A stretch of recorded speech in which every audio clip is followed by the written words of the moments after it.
네, 오늘은 우리 예수님께서 우리 죄를 담당하시기 위해서 십자가에 못 박혀 죽으셨다가 3일 만에 다시 부활하신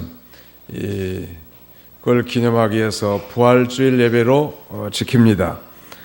오늘 이 부활의 은혜와 영광이 예배드리시는 여러분들의 심령에 충만하게 임하시기를 주님의 이름으로 축원합니다. 오늘 본문 고린도전서 15장 1절로 22절 말씀을 통해서 예수 그리스도의 부활의 3대 의 이런 제목으로 그리스도의 부활의 확실함과 또 그리스도의 부활이 곧 우리 성도 부활의 원동력이 됨을 증거하고 함께 은혜 받고자 합니다. 미국 사람들은 부활주일 되면 해피 이스터 이렇게 인사합니다. 복된 부활주일이 되십시오. 그런 뜻 아니겠습니까? 그러나 이 러시아에서는 부활절을 파스하라고 하는데 이 말은 유월절에서 유래된 것입니다. 러시아 종교에서는 특별히 이 부활절을 축제 중에서 축제, 성탄절보다 오히려 더 중요하게 여길 정도인 것입니다. 그래서 부활절이 되면 교회에서는 가장 성대한 의식이 거행되는데 보통 그 축제가 토요일 밤 11시부터 다음날 주일 새벽 4시가 돼서야 이렇게 끝난다고 합니다. 또 가정에서는 부활절을 상징하는 이 계란, 색칠난 부활절 계란과 높은 둥근 모양으로 구워낸 꼴리치라고 하는 부활절 빵을 만들어서 교회에 가지고 와서 축성을 받고 부활절을 가족들과 이웃들과 함께 이렇게 축하한다고 합니다. 그들은 이 부활절 아침이 되면 특별한 인사법이 있는데 그들의 말로 이 크리스토스 파스그레스라고 한다고 합니다. 이건 그리스도께서 부활하셨습니다. 그런 말인데 이런 인사를 받은 이 상대방은 동일하게 인사한 자를 향해서 이스지나 파스그레스, 진실로 참으로 부활하셨습니다. 그렇게 인사를 주고받는다고 합니다. 이 그리스도의 부활을 축하하는 이런 인사는 부활절 이후에도 40일 동안 이 정교의 신도들이 서로 주고받는데 이것은 초대교회 때부터 이 전에 내려온 아름다운 전통으로 지켜지고 있다고 합니다. 뿐만 아니라 연중 52주 가운데 50주 대부분의 주일 아침 예배에서도 그들은 이 그리스도의 부활에 대한 찬양과 또 부활에 관한 성경의 본문을 봉독하는데 그래서 연중 매 주일이 그리스도의 부활을 기념하는 축일이 된 거예요. 무신론 사상과 공산 정권은 무너졌지만 부활신앙과 교회는 결코 무너지지 않았다는 것. 금년에도 러시아에서는 정교회뿐만 아니라 러시아에 있는 개신교에서도 부활절 인사를 이렇게 주고받게 될 것입니다. 크리스토스 파스그레스, 그리스도께서 부활하셨습니다. 이 인사를 받은 이 상대방은 이스지나 파스그레스, 참으로 부활하셨습니다. 이렇게 인사하는 거예요. 우리 한번 따라서 한번 해봅시다. 제가 그리스도께서 부활하셨습니다. 그러면 여러분은 참으로 부활하셨습니다. 그렇게 하는 거예요. 그리스도께서 부활하셨습니다. 참으로 부활하셨습니다. 그때는 이제 그리스도께서 부활하셨습니다. 그렇게 해야 돼. 손발이 맞아야 장사를 해먹지. 다시 한번 합시다. 그리스도께서 부활하셨습니다. 참으로 부활하셨습니다. 예, 그리스도께서 부활하셨단 말이에요. 예, 도대체 그렇다면 예수 그리스도의 부활의 이 세 가지 중대한 의의는 무엇인가? 3절로 4절을 오늘 보면 읽으시기 바랍니다. 내가 받은 것을 먼저 너희에게 전하였으니 그리스도께서 성경대로 우리 죄를 위하여 죽으시고 무덤에 묻히셨다가 성경대로 제3일에 살리심을 받아. 예, 우리 같이 한번 읽어봅시다. 마이크가 안 나오는 모양인데 3절로 4절 시작. 내가 받은 것을 먼저 너희에게 전하였으니 그리스도께서 성경대로 우리 죄를 위하여 죽으시고 무덤에 묻히셨다가 성경대로 제3일에 살리심을 받아. 예수 그리스도의 부활의 첫 번째 의의는 성경대로 이루어진 사실이라는 것. 여기 내가 받은 것은 바로 사도 바울이 예수 그리스도께로부터 직접 받은 복음이에요. 즉, 이 부활하신 예수 그리스도를 다메섹 도상에서 그가 받은 예수 그리스도의 십자가의 죽으심과 부활에 대한 소식, 그게 바로 내가 받은 것인데, 바로 이 예수 그리스도의 부활은 우연히 이루어진 일이 아니고 이미 구약 성경에 예언된 대로 이제 성취된 것이고, 바울은 그 성경에 예언된 그것을 갖다가 증거하는 것입니다.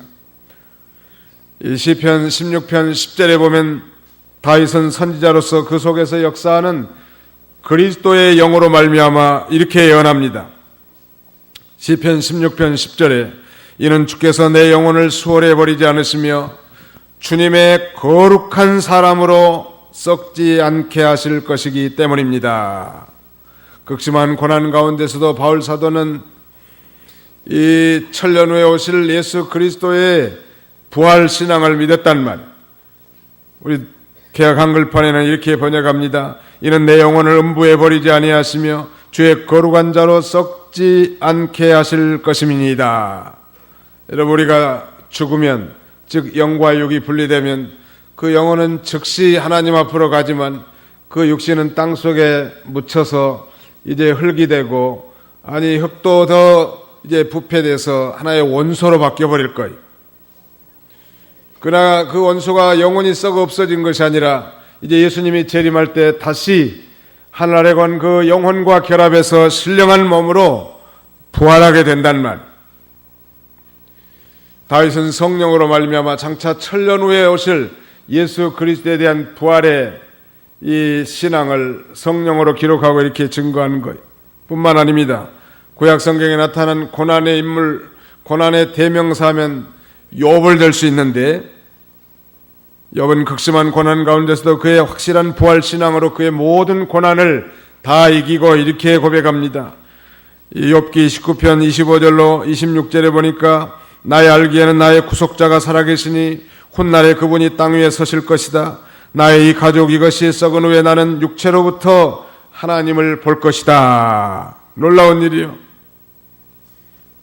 개역 한글판에는 내가 알기는 나의 구속자가 살아계시니 후일에 그가 땅 위에 서실 것이다. 나의 이 가족 이것이 썩은 후에 내가 육체 밖에서 하나님을 보리라. 이런 놀라운 신앙으로 이 모든 고난을 다 이겨나가는 거예요. 예수님이 순환당하시기 전에도 누누이 제자들에게 자신이 많은 고난을 당하고 십자가에 죽으시고 3일 만에 부활하실 것을 누차 말하는 거예요. 또 이 바리새인과 사두개인들이 와서 예수님을 시험하려고 표적을 달라고 할 때 예수님이 요나의 표적밖에 보일 것이 없다고, 요나가 3일 동안 이 쥐알을 고기 뱃속에 있다가 니느웨 바닷가에 토해내진 것처럼 인자가, 즉 예수님이 이 십자가에 죽으셨다가 이 3일 만에 부활하실 것을 말씀해 주시는 거예요. 예수님의 부활, 그리스도의 부활은 공교한 얘기를 꾸며내는 것이 아니고 우연하게 돌발적으로 발생한 사건이 아니라 이미 구약 성경에 예언한 이 예언의 성취란 말이에요. 이게 성경대로 이루어진 사실이란. 두 번째, 예수 그리스도의 부활의 의 두 번째는 역사적 실제 사건입니다. 5절로 8절까지 같이 한번 읽어봅시다. 시작. 게바에게 나타나시고 그 다음에 12 제자에게 그 외에 500명이 넘는 형제들에게 동시에 나타나셨는데 그 가운데 대다수가 지금까지 살아있고 어떤 이들은 잠들었다. 그 외에 야고보에게 나타나셨고 그 다음에 모든 사도들에게와 맨 나중에 만삭되지 못하여 난 자 같은 내게도 나타나셨다. 역사적 실제 사건이, 예수 그리스도는 지금부터 2015년 전에 이 지구상에 인간의 몸을 입고 오셔서 우리의 모든 죄를 다 짊어지시고 그리고 이제 구속을 완성하신 후에 부활 승천하신 거예요. 예수님이 우리를 대신해서 십자가에 죽으신 것은 우리의 죄를 사해 주는 것이라고 하면 그의 부활하심은 믿는 우리에게 이제 부활 생명, 영생을 얻게 하려는 것입니다. 하나님이 우리 인간을 만들 때는 처음에 죽지 않는 그런 존재로 만들어 놓은 것입니다. 그러나 아담이 범죄함으로 말미암아 죽음이 이 땅에 들어온 거예요. 원래 인간은 죽지 않는 존재로 하나님이 만들어 놓으셨단 말. 그래 그 죄값 때문에 사망이 들어왔고 그 사망의 폭군 앞에 그 누구도 이길 자가 없고 항거할 자가 없었는데 바로 하나님이신 예수님이 인간의 몸을 입고 이 땅에 오셔서 우리 모든 죄를 다 대신 짊어지시고 그 사망의 원인인 죄를 도말하심으로 믿는 우리에게 죄사함과 구원 그리고 영원한 생명을 우리에게 주신 것입니다. 믿으시기 바랍니다. 역사적인 실제 사건이라는 말. 유대교회는 그 바리새파뿐만 아니라 다른 분파인 무슨 에세네파도 있었고 이 성경에 나타난 사두개파도 있었는데 이 사두개파는 영원 불멸과 육체 부활을 모두 부정했습니다. 반면에 헬라인들은 영원 불멸은 믿었지만 육체가 부활한다는 사실은 결코 믿지 않았는데 이런 이 유대교와 헬라 문화의 영향을 받은 이 고린도 교회 이 성도들이 이 예수 그리스도의 육체 부활을 부인한 자들이 생겨있단 말. 이 거짓 선지자들이 돌아가지고 인간의 이 합리적인 생각이라든지 보편 타당성 있는 생각 아니면 이성적인 거 어떤 실험으로 증언된 경험주의적인 생각 이런 걸 심어 넣어주는 거예요. 어떻게 사람이 한번 죽었으면 그만이지 육체가 다시 부활하겠는가? 혹시 무슨 뭐 정신이나 영혼이 부활한다면 고개가 끄덕거리지만 이 죽어버린 육체가 다시 살아난다는 건 이해할 수 없다. 이런 이 거짓 선지자들의 미혹을 받아가지고 고린도 교인들이 흔들렸기 때문에 다급해진 바울은 고난 가운데서도 자기가 개척한 이 항구도시 고린도 교회 성도들에게 불을 땡기듯 그리스도의 부활이야말로 성경대로 이루어진 사실이고 역사적 실제 사건인 것을 담대하게 증거한 거예요. 그리스도의 부활은 꿈이거나 우화적 사건이 아니라 역사적으로 실제 부활하신 예수님께서 많은 사람들에게 여러 차례 보이셨음을 증거하고 있는 것입니다. 우리가 방금 합독한 5절로 8절 내용은 바로 그거예요. 적어도 성경에는 예수 그리스도께서 부활하신 다음에 12번이나 현현 다시 나타나신 기사를 싣고 있습니다. 5절에 보십시오. 게바에게 나타나시고 이 게바는 수사도 베드로를 가리킵니다. 베드로의 별명이죠. 또 12 제자에게와 500의 형제에게 일시에 보였다고 했는데 근데 바울이 이 서신을 쓰고 있는 당시에 그 중에 500명의 절반 이상이나 다 살아남아 있다고 증거하고 있지 않습니까? 7절에 보십시오. 그 후에 야고보에게 나타나셨고 이 야고보는 바로 예수님의 육신의 동생이에요. 마리아는 동정녀 상태에서 성령으로 말미암아 예수님을 낳으셨지만 그러나 그의 남편 요셉과 동침하여 예수님 이후에는 그 부정 모혈로 예수님의 육신의 동생들을 낳으셨는데 성경에는 4명의 남자와 2명 이상의 이 자매를 낳았습니다. 그러니까 예수님은 아버지의 피가 섞여 있지 않지만 예수님이나 그 6명의 형제들은 다 어머니의 배는 다 같은 거예요. 마리아에게서 태어났으니까. 예수님은 하나님이시고 죄 없이 태어나여서 우리의 죄를 대속해 하시기 때문에 이 남자의 피가 씨앗이 필요가 없었단 말. 그래서 예수님은 죄가 없는 거예요. 우리가 연약한 육체를 가지고 있었지만 예수님은 죄가 없는 분이에요. 죄가 없어야 죄 있는 인간의 죄를 대속할 수 있지 않겠습니까? 그래서 이 동생들은 형 예수의 하는 행동을 도저히 이해하지 못한 거예요. 도대체 장남이면 동생들이나 부모를 양육할 일에 열심을 해야 되겠는데 형 예수란 작자는 날마다 복음을 증거한다고 사방으로 쏘다니면서 사람들에게 비방을 받고 그 다음에는 심지어는 귀신 들렸다고 하는 그런 비방까지 받으면서까지 돌아다니니까 육신을 입은 이 동생들은 도대체 이해할 수 없었던 거예요. 형님, 예수 형님, 제발 당신이 형님이 출세하기를 원한다면 이 갈릴리 나사렛에서 조그마한 소도시에서 복음을 전할 것이 아니라 저 대도시 예루살렘에 가서 복음을 전해야 출세하지 않겠느냐고.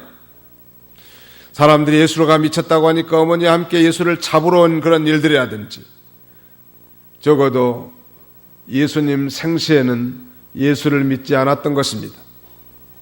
그러나 이 야고보가 어느 날 죽었다가 다시 부활한 예수 그리스도를 이제 만나게 되는 거예요. 그리고 그의 마음에 성령의 감동함을 입고, 비록 육신의 형인 예수지만 이분은 우리의 육체적 형이 아니라 하나님이 보내신 전능하신 구세주라는 사실과 자신들이 오랫동안 기다렸던 약속의 메시아라는 사실을 받아들이고 예수님을 구주로 영접하는 거예요. 그래서 그가 거듭났고, 그는 이제 초대 예루살렘 교회의 기둥과 같은 목사님이 되어 예수님의 죽으심과 십자가의 죽으심과 부활하심을 증거하는 일생의 삶을 살게 된 것입니다. 사랑하는 성도 여러분, 아무리 가족이라도 거듭나지 않는다고 하면 남편의 일과 아내의 일과 또 자녀들의 일을 결코 이해할 수도 없고 알아들을 수도 없는 거예요. 믿음 좋은 아내를 믿음이 없는 육신에 속한 남편이 이해할 수 없는 거예요. 신령한 길을 걸어가는 남편의 길을 육에 속한 아내가 결코 이해할 수 없는 길이 믿음의 길이. 그러나 거듭나면 하나님의 나라를 볼 수도 있고 들어갈 수 있는 거예요. 믿으시기 바랍니다. 오늘 이 시간에도 예수 그리스도께서 나를 위하여 십자가에 대신 죽어주시고 영원한 생명을 주시기 위해서 부활하셨다는 사실을 믿으시기를 바랍니다. 8절에 보십시오. 맨 나중에 만삭되지 못하여난 자 같은 내게도 나타나셨다. 여기 내게도라는 건 사도 바울을 가리키는 거예요. 여러분, 만삭은 10달 아닙니까? 아이가 임신하면 10달 만에 출산하는데, 우리 배선숙 집사님 손주가 태어났다는, 굉장히 기쁠 것 같아요. 거기는 10달이 넘어 3월 29일이 예정일인데 일주일이 지난 것 같아요. 그게 정상 아니에요? 근데 만삭되지 못했다면 한 7달이나 8달, 9달 만에 난 거예요. 7삭동이, 8삭동이, 9삭동이 좀 모자라다는 걸 말하자면 변변치 못하다. 바울 사도는 자신이 정말 태어나는 것 자체가 변변치 못한 형편없는 그런 존재인데 나 같은 죄인에게도 부활하신 예수님이 나타났다는 거예요. 그는 교회를 핍박하고 예수 믿는 자들을 잡아 죽이는 일에 앞장섰던 인물 아닙니까? 그러던 그가 어느 날 예수 믿는 자를 잡아서 결박하려고 하다가 이 시리아의 다마스쿠스의 도상에서 강렬한 빛으로 등장하신 부활하신 예수 그리스도를 만나고, 그로부터 예수 그리스도로부터 사도로 임명받고 이방인에게 복음을 증거하는 이 복음 전도자로 사명을 받게 된 거예요. 나같이 부족한 자에게도 부활하신 예수 그리스도가 나타났다고, 예수 그리스도는 역사적 실제 그의 부활 사건이 역사적 실제 사건이라고 강변하는 거예요. 그런데 여기에 들어온 그런 이단자들의 사설에 미혹되지 말라고 하면서, 오늘 미국에서 한 여론조사에 보면 약 67%가 예수 그리스도의 부활에 대한 부활 신앙으로 믿지 아니하고 하나의 명절로 여기는 거예요. 미국 가니까 부활절이라든지 추수감사절이 우리 설과 추석과 같이 여기고 있더라. 근데 중요한 건 정작 예수 그리스도의 이 구속의 은혜에 감사해서 지키는 그런 절기를 지킨 사람들이 많지 않더라는 거예요. 18세기 산업혁명으로 말미암아 인간의 이 눈이, 하나님을 향했던 이런 눈이 인간을 향하기 시작하게 된 것입니다. 적어도 그 이전 16세기, 17세기의 이 경건주의 운동이라든지 종교개혁 이후의 거룩한 성경주의 운동은 인간을 하여금 하나님을 바라보게 해줬는데, 이 18세기 영국의 산업혁명이 일어나면서 이제 매스 프로덕션, 대량 생산, 매스 미디어 이런 것들을 통해서 인간이 이제 어떤 사고가 생겼는가 하면 실험을 해가지고 증명이 나온 이 경험주의가 등장하는 거예요. 즉 증명될 수 있는 건 믿지만 증명되지 않은 사실에 대해서는 우리가 믿을 수 없다는 게 오늘 저와 여러분들이 다 초등학교 교과서에서부터 세뇌되어 가지고 온 거예요.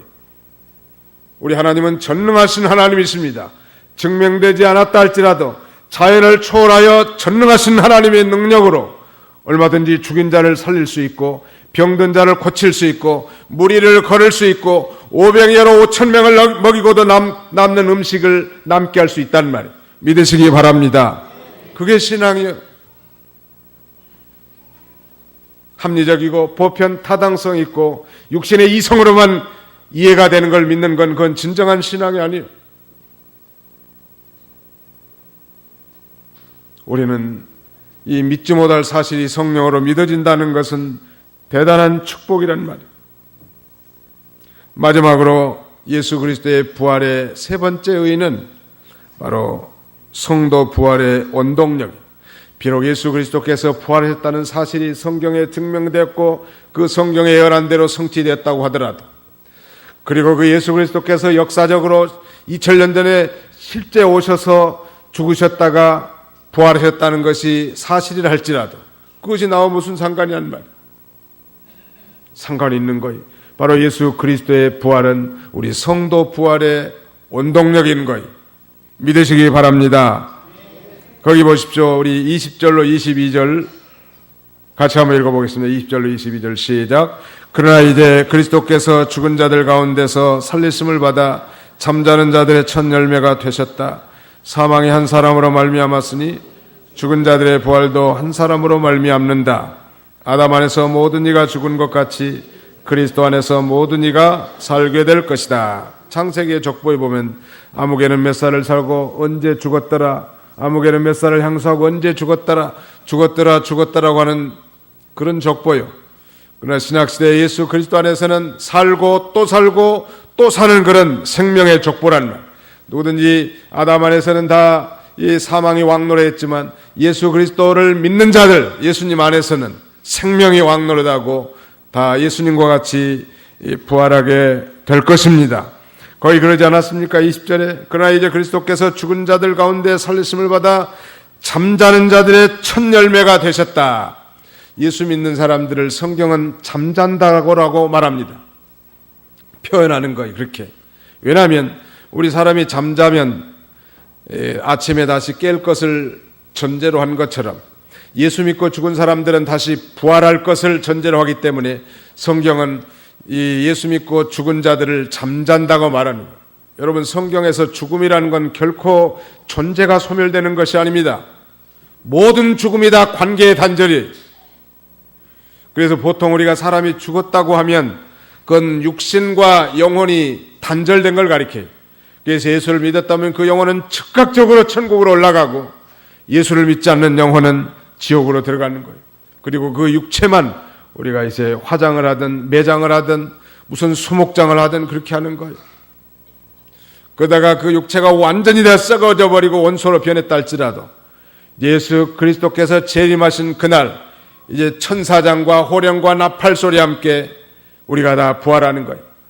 빰빠라밤 빰빠 나팔을 불면 모든 무덤들이 다 갈라지고 화장했던 가루들이 다 하늘나라에 갔던 그 영혼과 다시 결합해가지고 신령한 몸으로 다 우리가 부활하게 된다는 말 믿으시기 바랍니다. 그래서 이 소망을 갖는 거예요. 여러분, 이 세상에 우리 기독교를 취한 모든 종교들은 다 죽은 이 말하자면 교주들, 죽은 사람과 죽은 사람의 교훈을 믿고 따라갑니다. 가령 유교 같은 경우는 죽은 공자와 그 공자의 가르침을 믿고 따라갑니다. 불교도 죽은 석가모니와 그의 교훈을 따라 수양하지 않습니까? 특별히 마호메트교는 죽은 마호메트와 그의 무덤을 자랑하면서 그 교리를 요새 과격적으로 수행해 나가는 거예요. 그러나 우리 기독교는 부활하여 항상 살아계신 우리 함께 계신 예수 그리스도와 그 말씀을 믿는 거예요. 그래서 우리 기독교는 생명의 종교란 말이에요. 놀라운 일 아니에요.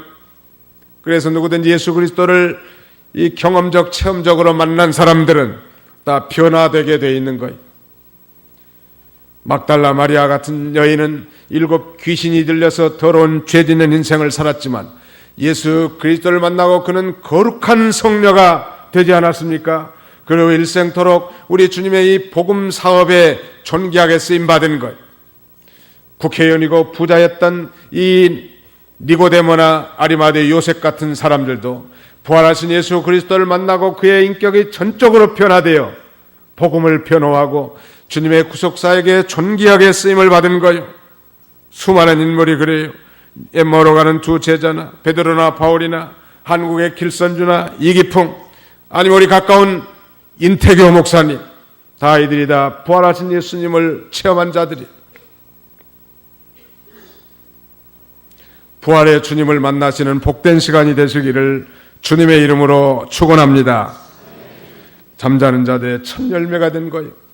성도 부활의 원동력이 되는 거예요. 원동력.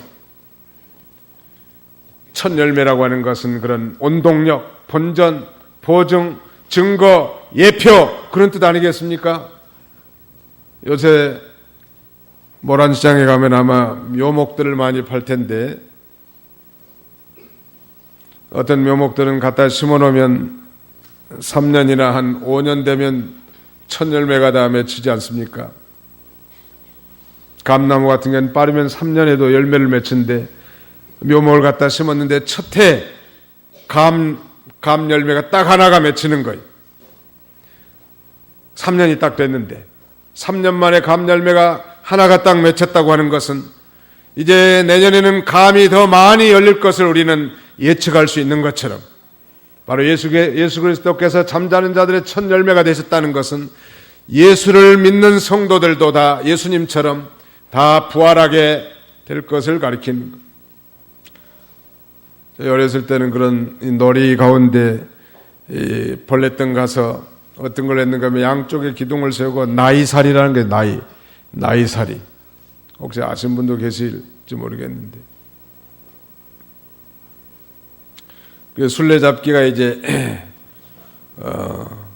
돌아다니면서 찾는데, 잡으면 죽고 그 죽은 사람이 이제 그 기둥에 손을 대고 있는데, 그 산 사람이 돌아다니면서 그 손을 터치하면 다시 살아가지고 다시 활동을 하는 그런 게임이 있죠. 뭔 소리 합니까 지금? 아무리 그런 게 있었습니다. 죽은 자라도 손을 터치해주면 다시 살아나가지고 다시 활동을 하는 거예요. 예수 그리스도를 믿는 자는 오늘 지구촌 곳곳에서 다시 살아나는 거예요. 언제 살아나는가? 사실은 예수 그리스도를 믿을 때 우리 영혼이 중생하는 거예요. 그러나 육체는 죄값 때문에 한 번은 죽지만 다시 예수님 재림할 때 살아나는 거예요. 그러니까 궁극적으로 예수를 믿는 순간 우리 인생들은 팔자가 펴버리는 거예요. 죽었던 영혼이 살아나고 그 다음에는 육체도 다시 부활하는 놀라운 하나님의 자녀로서의 축복의 인생을 살게 되는 것입니다. 이스라엘 백성들은 추수할 때 그 추수한 것의 첫 곡식단이나 열매를 하나님께 먼저 바친 다음에 그 다음에 곡식을 추수하곤 했죠. 하나님 앞에 바친 첫 곡식단이나 열매가 추수의 시작인 것을 알리는 것처럼 그리스도는 하나님께 바쳐진 부활의 첫 열매로서 모든 성도들의 부활에 대한 약속이자 증표요 예표가 되는 것입니다. 전에 어떤 교회 목회하는데 자기 아들이 의사가 돼가지고 첫 월급을 받은 모양이에요. 첫 월급을 500만 원을 받은 모양인데 그걸 다 하나님 앞에 연보했더라. 왜 그러냐 그러니까 첫 열매는 하나님 앞에 이스라엘 백성들에게 바쳐서 나도 우리 자녀가 복받게 하려고 첫 월급을 하나님 앞에 바쳤다는, 그 참 그 정성을 하나님이 가리가게 보셨을 것 같습니다. 첫 열매는 우리 성도들의 부활의 보증이고 예표고 약속이 된단 말이에요. 첫 열매이신 그리스도께서 죄로 말미암은 사망을 정복하고 부활 승리한 것처럼 예수 믿는 우리 모든 성도들도 그리스도처럼 이제 다른 열매들이 계속 이렇게 나타나게 될 것입니다. 우리 성도는 언제 부활하는가? 한번 읽어봅시다. 고디로 15장 51절 52절 한번 읽어주세요. 15장 51절 52절.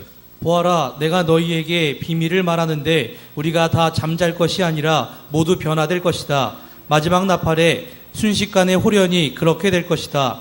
나팔 소리가 나면 죽은 자들이 썩지 않을 것으로 살아나고 우리도 변화될 것이다. 예, 마지막 나팔, 7번째 나팔이 울려 퍼집니다. 빰빠라밤 하면 먼저 무덤에 죽은 자들이 무덤이 갈라지면서 다시 부활하게 되고, 우리 살아남은 사람도 신령한 몸으로, 아주 휘황찬란한 영광스러운 몸으로 부활해서 공중에서 주님을 영접하게 될 거라는 거예요.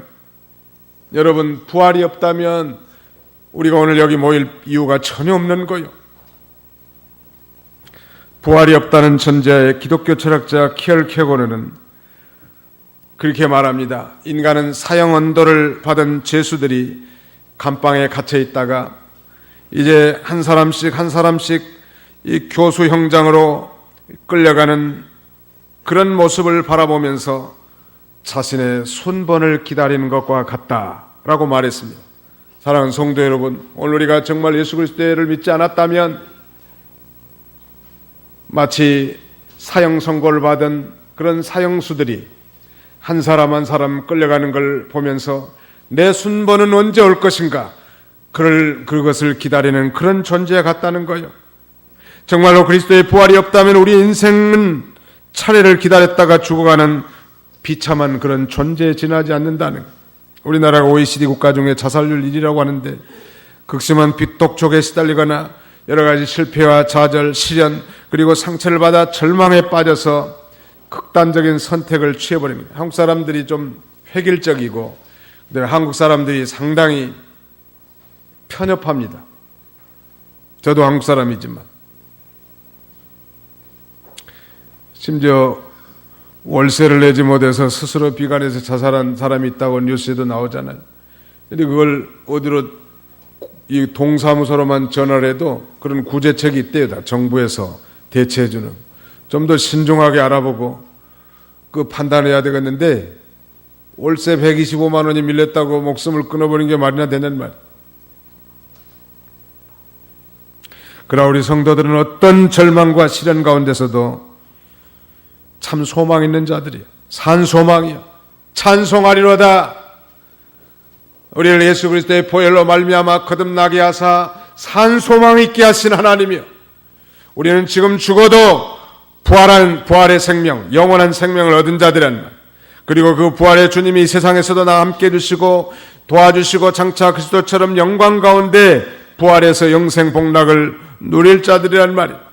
이런 복된 자들인 줄 우리가 언제나 자부심을 가지고 오늘 이 거룩한 부활주일 아침에 다시 한번 우리 자신들을 되돌아보고 매너리즘에 빠진, 타성에 젖은 우리의 신앙을 좀 회개하고 생명 있는 신앙, 산 신앙, 부활의 신앙으로 이 남은 평생 복된 인생을 살아가는 그런 저와 여러분들이 다 되시기를 주님의 이름으로 축원하는 바입니다.